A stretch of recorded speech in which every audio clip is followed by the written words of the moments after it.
భారీ మంచు వర్షాలతో రష్యాలోని కమ్చట్కా ప్రాంతం అతలాకుతలమవుతుంది.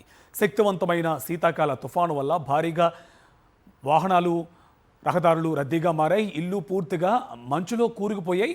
మంచు వర్షాల నేపథ్యంలో అత్యవసర పరిస్థితి ప్రకటించారు అధికారులు. భవనాల పైకప్పు నుంచి మంచు కూలిపడ్డంతో తూర్పు ప్రాంతంలో 2 మృతి చెందారు.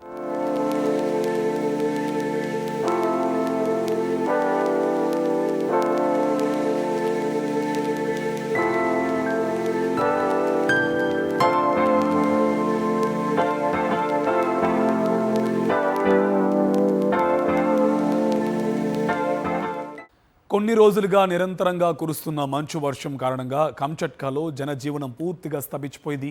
మీటర్ల ఎత్తులో మంచు పేరుకుపోవడంతో రవాణా వ్యవస్థ నిలిచిపోయింది. రహదారులపై ఉన్న వాహనాలపై మంచు పేరుకుపోయింది. దీంతో మంచును తొలగిస్తూ వెళ్లాల్సిన పరిస్థితి నెలకొంది.